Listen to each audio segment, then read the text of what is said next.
Hai adik-adik, kembali lagi dengan Kak Rina di online class 101. Kali ini kita akan belajar kelas 5, tema 9, di subtema 3, manusia dan benda di lingkungannya.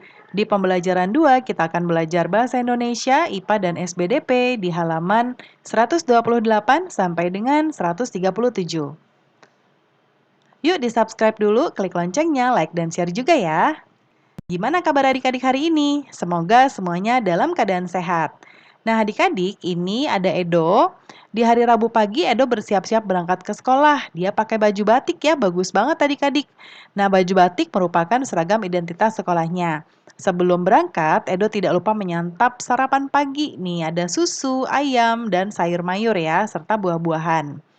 Nah, kita lihat di sini adik-adik, kita akan mempelajari unsur-unsur iklan dan ciri-ciri bahasa, ya. Kita coba lihat juga ada di sini. Nah, kemudian kita diminta untuk membentuk kelompok yang terdiri atas 5 anak setelah mengamati iklan yang di sini, diskusikan, kemudian kita tuliskan unsur-unsur apa yang ada di iklan tersebut.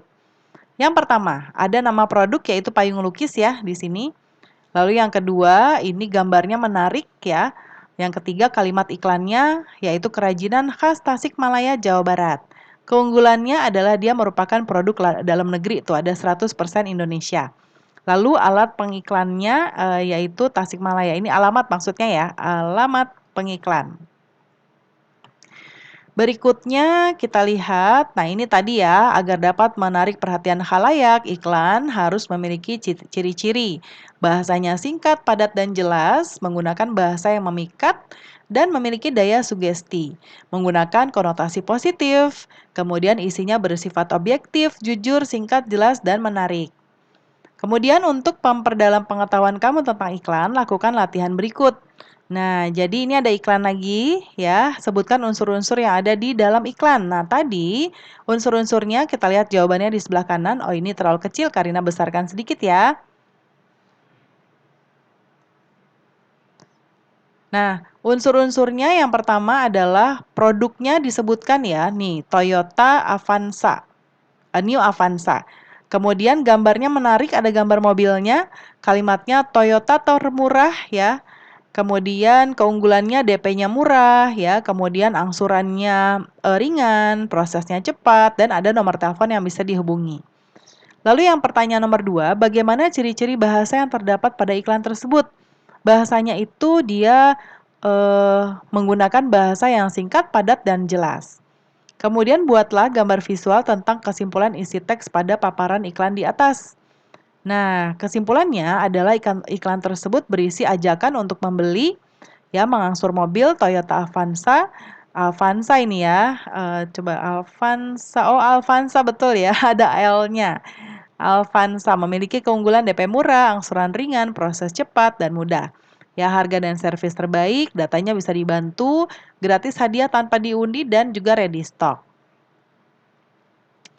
Nah, kemudian berikutnya adik-adik, kita lihat di sini, masih ingat nggak adik-adik tentang pengelompokan zat menjadi zat tunggal dan campuran?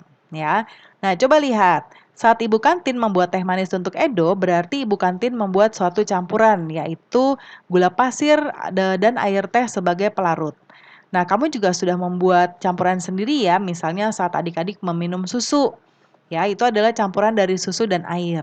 Nah, pada dasarnya suatu campuran dapat berupa unsur dengan unsur ataupun unsur dengan senyawa. Ya, jadi komposisi unsur atau senyawa penyusun suatu campuran tidak tertentu. Nah, sifat asli zat-zat pembentuk campuran masih tampak sehingga komponen penyusun campuran tersebut dapat dikenali dan dapat dipisahkan lagi. Nah, sekarang kita ada pertanyaan.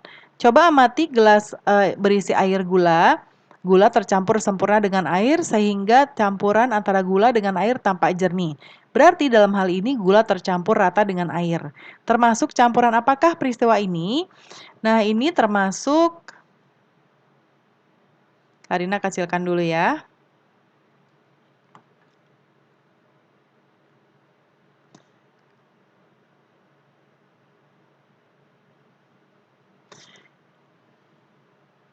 Nah, gula tercampur rata dengan air, campuran antara gula dan air termasuk campuran homogen. Campuran homogen juga disebut dengan larutan. Jadi, dalam larutan gula tersebut terhadap dua penyusun larutan yaitu air sebagai pelarut dan gula sebagai zat yang terlarut. Lalu yang nomor dua, coba amati gelas isi air yang dalamnya terdapat pasir.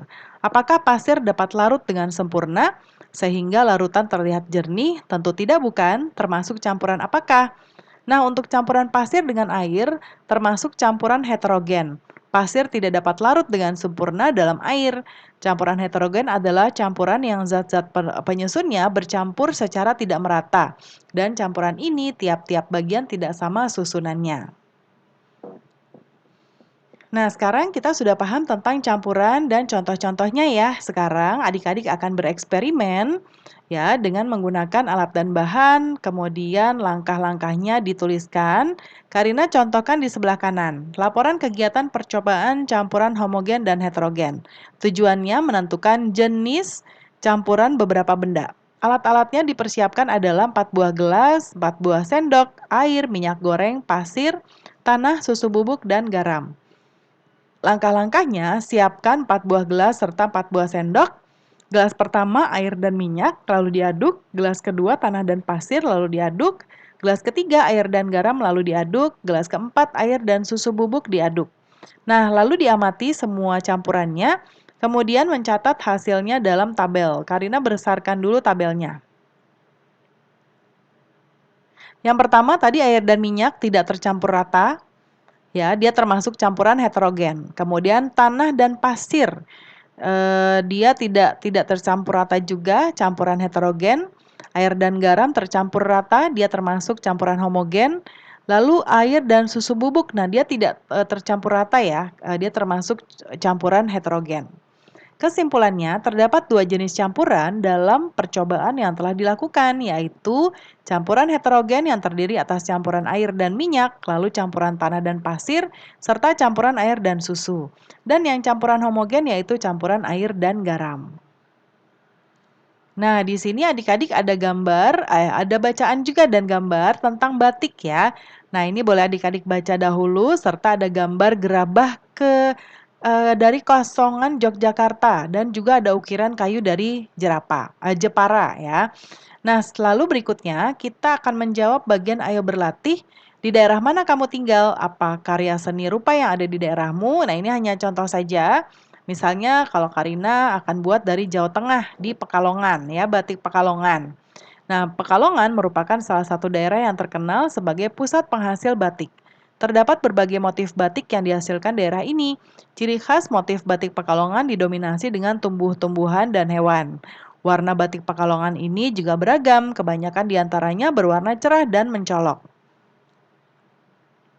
Nah, kemudian berikutnya ada paparan tentang karya seni rupa ya, ciri-cirinya ya, yaitu bersifat daerah, lalu dipengaruhi oleh budaya dan latar belakang sejarah ya, ada simbol-simbol yang bermakna, lalu bisa seringkali digunakan sebagai upacara adat, agama dan kebutuhan sehari-hari, dibuat dari bahan alam ya. Kemudian corak dan motifnya juga dipengaruhi oleh kondisi fisik atau geografi suatu daerah. Nah, lalu fungsi kayak karya seni rupa yaitu ada yang fungsi individual ya, jadi sebagai media untuk mengekspresikan jiwa emosi dan mencerminkan segala sesuatu, baik suka, duka, dan marah. Ya, kemudian yang sosial sebagai media pendidikan, hiburan, komunikasi, dan keagamaan. Berdasarkan jenisnya, seni rupa dibagi dua yaitu seni rupa murni. Ini adalah yang mengutamakan segi keindahan tanpa memperhatikan fungsi, contohnya lukisan dan patung. Kalau seni rupa terapan ini adalah yang mengutamakan fungsi, namun tetap memperhatikan segi keindahan, contohnya batik, ukiran kayu, gerabah, dan lain-lain. Nah, sekarang kita akan menjawab pertanyaan berikut ya. Pertama, sebutkan berbagai jenis karya seni rupa daerah di Indonesia yang kamu ketahui, yaitu ada seni rupa murni dan seni rupa terapan.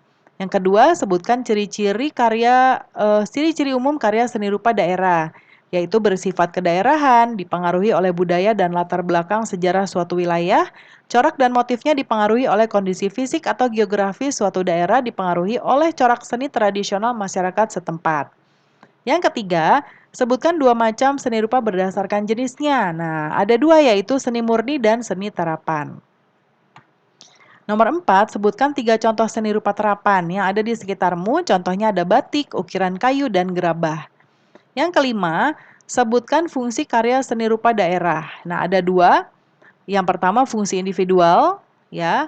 Ini penjabarannya. Kemudian yang kedua adalah fungsi sosial. Oke, kita ke yang selanjutnya. Nah, adik-adik, karya seni rupa daerah di Indonesia sangat beragam ya. Setiap daerah memiliki karya seni yang unik dan khas sehingga berbeda dari daerah lain. Mulai dari batik, tenun atau songket, ukir, anyaman, dan masih banyak lainnya. Nah, apa yang harus kalian lakukan dengan banyaknya ragam seni rupa di daerah Indonesia? Mengapa demikian? Tuliskan hasil diskusinya.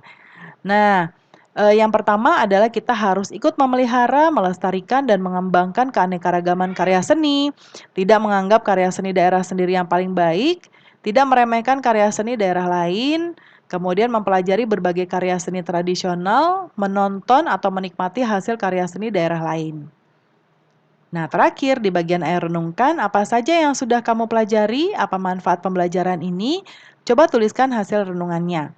Nah, hari ini kita sudah belajar tentang sikap percaya diri, bekerja sama, dan bertanggung jawab. Kemudian juga pengetahuan tentang iklan media cetak, zat campuran homogen dan heterogen, seni rupa daerah, dan juga keterampilan tentang mengidentifikasikan dan mengomunikasikan. Manfaatnya adalah kita sudah mengetahui iklan media cetak, zat campuran homogen, heterogen, dan juga seni rupa daerah. Yang berikutnya, kegiatan bersama orang tua. Nah, coba perhatikan baju batik yang dimiliki orang tuamu. Tentunya ada keragaman bentuk dan motif ya. Nah, apakah yang mempengaruhi perbedaan motif setiap kain batik ya? Nah, kita coba isi di sini. Ini ada tabel. Yang pertama, Pekalongan, ciri khasnya adalah permainan warna yang menarik dan bermacam-macam. Satu lembar kain batik bisa memiliki banyak warna sekaligus. Lalu ada Madura. Batik Madura ini warnanya tegas dan berani, misalnya merah, hijau, dan biru. Nah, coraknya khasnya adalah keraben, sape, kempeng saladeri, kemudian keong mas, dan gorek basi. Kalau Cirebon, ini biasanya didominasi oleh warna hitam, kuning, dengan warna dasar krem. Solo ini dominannya coklat, soga kekuningan ya. Kemudian batik ciri khasnya adalah geometris ya. Contohnya Sido Mukti, Sido Luru, dan Sido Asi. Kalau di Tasikmalaya ini menampilkan warna dan motif yang menunjukkan kesederhanaan, ada apa adanya, terbuka dan komunikatif serta beragam. Nah, pembelajaran kita sudah selesai ya adik-adik. Semoga pembelajaran kita kali ini bisa bermanfaat. Jangan lupa di-subscribe, klik loncengnya, like, dan share juga ya.